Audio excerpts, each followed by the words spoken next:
एक हेल्मेट आपला जीव कसा वाचवू शकतो याचं वास्तव सांगणारी ही बातमी। एक हेल्मेट आपल्या परिवाराला रस्त्यावर आणणार नाही हे सांगणारी ही बातमी। आपल्या मृत्यूलाही थांबवणारी ही बातमी। पुन्हा एकदा हेल्मेट न घातल्यानं गेला दोघांचा बळी। पुण्यातील विमानतळ रस्त्यावर घडली दुर्दैवी घटना। फक्त हेल्मेट न घातल्यानं गेला दीर आणि भावजईचा जीव। बाबांनो, हेल्मेट घाला हेच सांगणारी ही बातमी। नमस्कार, मी राजरत्न जोंधळे, टॉप न्यूज मराठीमध्ये आपलं स्वागत। ही बातमी प्रत्येकानं पाहावी, कारण एक हेल्मेट आपला जीव कसा वाचवू शकतो याचं वास्तव सांगणारी ही बातमी आहे। एक हेल्मेट आपल्या परिवाराला रस्त्यावर आणणार नाही हे सांगणारी ही बातमी आहे। गेल्या अनेक दिवसांपासून पुण्यासह देशभरात परत एकदा हेल्मेट सक्तीचं असावं की नसावं याची चर्चा सुरू झाली आहे।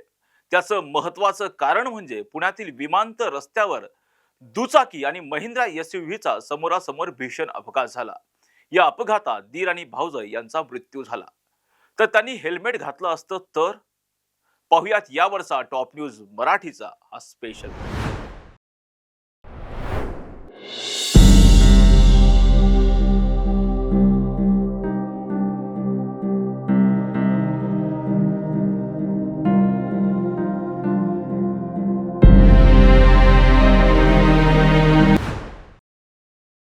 हे फोटोज आहेत पुण्यातील विमानतळ रस्त्यावरचे। एक चारचाकी कार येते आणि दुचाकीला जोरदार धडक देते। या कारच्या धडकेत दुचाकीची झालेली अवस्थाही तुम्हाला दिसतीये। कारची आणि दुचाकीची झालेली भीषण अवस्था। आणि दीन आशीर्वाद नागेश गोवेकर, वय 52 वर्ष, राहणार मापसा, गोवा, यांचा जागीच मृत्यू होतो। तर भावजय रेश्मा रमेश गोवेकर, वय 66 वर्ष, राहणार वैभवनगर, पुणे, यांचा उपचारादरम्यान दुर्दैवी मृत्यू होतो। रेश्मा गोवेकर यांची तब्येत बिघडल्यानं त्यांना एअरफोर्सच्या ECH रुग्णालयात उपचारासाठी नेण्यात आलं होतं। उपचार पूर्ण झाल्यानंतर दीर आशीर्वाद गोवेकर भावजईला दुचाकीवरून घरी घेऊन जात होते। एरोडा ते विमानतळ रस्त्यावर 59 चौकाजवळ वळण घेत असताना भरधाव वेगाने येणाऱ्या महिंद्रा एसयूव्हीनं त्यांच्या दुचाकीला जोरदार धडक दिली। ही धडक इतकी भीषण होती की आशीर्वाद गोवेकर यांचा घटनास्थळीच मृत्यू झाला, तर रेश्मा गोवेकर गंभीर जखमी झाल्या। रेश्मा गोवेकर यांना तात्काळ ECH रुग्णालयात दाखल करण्यात आलं आणि नंतर पुढील उपचारासाठी कमांड हॉस्पिटलमध्ये त्यांना हलवण्यात आलं। मात्र उपचारादरम्यान रेश्मा गोवेकर यांचं निधन झालं। एरवडा रस्त्यावरून विमानतळ रस्त्याकडे जाताना 59 चौकाजवळ एका महिंद्रा एसयूव्हीनं दुचाकीला धडक दिली। यावेळी आशीर्वाद गोवेकर यांचा या अपघातात जागीच मृत्यू झाला, तर उपचारादरम्यान रेश्मा गोवेकर यांचाही मृत्यू झालाय। मात्र यावेळी अपघात स्थळावर असणाऱ्या एका व्यक्तीनं जर दुचाकीस्वारानं हेल्मेट घातलं असतं तर या दोघांचाही जीव वाचला असता, अशी प्रतिक्रिया दिल्यानं हेल्मेट सक्तीचा मुद्दा पुन्हा एकदा ऐरणीवर आलाय। भारतात रस्ते अपघातात दुचाकी स्वारांच्या मृत्यूची संख्या दिवसेंदिवस वाढत असल्यानं सगळीकडे चिंता व्यक्त केली जाते। शरीराचा अत्यंत महत्त्वाचा अवयव असलेल्या डोक्याला मार लागून मृत्यू झाल्याच्या अनेक घटना वारंवार घडत आहेत। त्यामुळे वाहन चालवताना डोक्याला दुखापत होऊ नये यासाठी हेल्मेट वापरणं गरजेचं झालंय। याविषयी डॉक्टर अविनाश भोंडवे यांनी काय माहिती दिली, पाहूया। सर्वात प्रथम एक लक्षात घ्या की जे वाहतुकीमुळे होणारे अपघात जे असतात, त्याला रोड ट्रॅफिक ॲक्सिडेंट असं म्हटलं जातं, यामध्ये प्रत्येक वेळेला मेंदूला धक्का लागूनच त्या व्यक्तीचा मृत्यू होतो असं नाही, इतर अनेकही आजार असतात। अर्थात आपण जर पाहिलं तर डोक्याला मार लागून लोक जखमी होण्याचं किंवा मेंदूमध्ये रक्तस्राव होण्याची, कवटीमध्ये फ्रॅक्चर होऊन किंवा इतर काही मोठे त्रास होण्याची शक्यता जास्ती असते आणि अशा घटना जास्ती प्रमाणात घडतात। आणि एक गोष्ट निश्चितच आहे की हेल्मेट हे त्याला संरक्षक म्हणून वापरलं जातं आणि त्यामुळं आपल्या कपाळाचा जो पुढचा भाग असतो, म्हणजे कपाळ जे असतं त्याच्या मागं जो मेंदूचा फ्रंटल लोब म्हणून मुख्य भाग असतो, त्याचं मेंदूच्या बहुसंख्य मुख्य भागाचं संरक्षण चांगल्या प्रकारे केलं जातं। यामध्ये भारतीय पद्धतीची जी हेल्मेट्स आहेत यामध्ये ते मानेच्या मागच्या बाजूचा जो आपल्या कवटीचा मागचा भाग असतो त्याच्यामध्ये पूर्णपणे ते कव्हर नसतं, थोडंसं वर असतं. आणि त्यामुळं ज्या जर मागच्या बाजूनी त्या व्यक्ती मागच्या बाजूला आपटली तर हेल्मेट असूनही त्याला त्रास होऊ शकतो. परंतु आपण जर पाहिलं तर सर्वसाधारणपणे हेल्मेट हे आपल्या मेंदूला ज्या दुखापती होऊ शकतात अपघातामुळं किंवा मेंदूवर आघात होऊन व्यक्ती मृत पावण्याची शक्यता असते, त्यातून ते निश्चितच वाचू शकतात.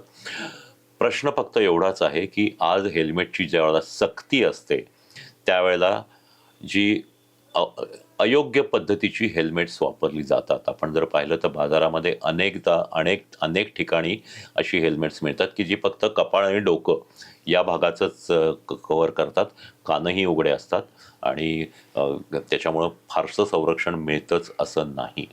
त्यामुळं हेल्मेटची सक्ती जर करायची असेल किंवा सरकारने जर केलीच असेल तर त्याचबरोबर ISI क्वालिटीचं किंवा चांगल्या पद्धतीचं हेल्मेट उपलब्ध करावं, ते कमी खर्चात करावं, म्हणजे सर्व लोक निश्चितच ते वापरतील. ते योग्य पद्धतीचं असणं, कवटीचं पूर्ण संरक्षण करणारं असणं हे आवश्यक आहे. पुणेकरांचीच नव्हे तर बहुसंख्य लोकांची कुठल्याही, विशेषतः आपल्या भारतीयांना कुठलाही जो नवीन बदल असतो त्याला कायम विरोध असतो. हे आपण जर पाहिलं तर ज्यावेळेला रिक्षाला मीटर असावेत इथपासून हे होतं, रिक्षाला इलेक्ट्रॉनिक मीटर असावेत यालाही विरोध होता. असे अनेक गोष्टी आहेत की ज्या अनेक काळ प्रलंबित राहतात. पण त्याच्यामुळं कायदा हा सक्षम लोकांच्यासाठी आवश्यक कायदा असेल तर तो सक्षम करून त्याचा निर्णय हे घ्यावा लागतो. त्यामुळं लोकांना नवीन गोष्टी नको असतात, त्यांच्यावर बंधनं टाकणाऱ्या गोष्टी नको असतात, पण त्याचा ज्यावेळेला कायदा होतो त्यावेळेला ते आपसुकपणे स्वीकारलं जातं.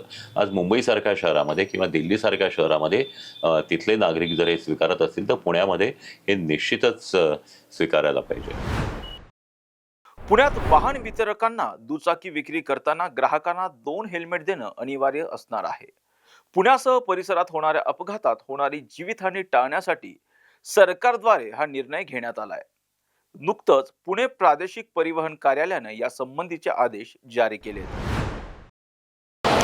रस्ते अपघातांमध्ये दुचाकी स्वारांचे होणारे अपघात आणि त्यामुळे जाणारे बळी यांची संख्या दिवसेंदिवस वाढताना पाहायला मिळते. त्यामुळेच हे रस्ते अपघात रोखायचे असतील, बळींची संख्या कमी करायची असेल तर हेल्मेट वापरणं हे गरजेचं आहे. हेल्मेटच्या वापरामुळेच ही जी काही बळींची वाढती संख्या आहे ती घटायला मदत होऊ शकते. आणि या प्रकरणात सुद्धा जर गोवेकर यांनी हेल्मेट घातलं असतं तर त्यांचा जीव सुद्धा वाचला असता असं तिथल्याच प्रत्यक्षदर्शींचं म्हणणं असल्यामुळे प्रत्येकाचं वाहन चालकाने, दुचाकी चालकाने स्वतः बरोबरच वाहनावर असलेल्या इतरांना सुद्धा हेल्मेट घालणं आणि चांगल्या क्वालिटीचं हेल्मेट घालणं हे अत्यंत गरजेचं बनलंय. रस्ते अपघात रोखायचे असतील आणि दुचाकी चालकांचे जीव वाचवायचे असतील तर हेल्मेट वापरणं हे अत्यंत गरजेचं आहे. कॅमेरा पर्सन निलेशसह Samruddhi Jadhav, Top News Marathi, Pune. Tours and travels विश्वातील एक विश्वसनीय नाव मँगो हॉलिडेज घेऊन आले आहेत धम्माल फॉरेन टूर्स खास तुमच्यासाठी.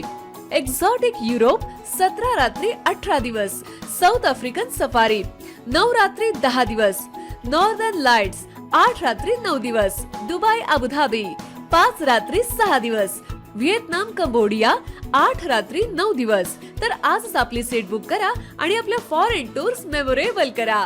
मँगो हॉलिडेज म्हणजेच अविस्मरणीय सहलीचा अनुभव. मँगो हॉलिडेज, 4था मजला, स्वोजस कॅपिटल अतिथी रेस्टॉरंटच्या वर, लॉ कॉलेज रस्ता, पुणे 4. संपर्क पुणे 83 839 505 किंवा 80 80 81 74 54. मुंबई 83 839 503 किंवा 96 53 18 74 78. Come on guys, hurry up. अरे सुन ना, एक ब्रेक ले लेते हैं. Guys, I'm telling you, तुम लोगों को सही से ट्रैकिंग नहीं आता. But that's okay, you can learn. रोज का ढक्कन देना. ये रेड वाला है, सही वाला देना. अबे ढक्कन, पहले तो सही पानी पीना.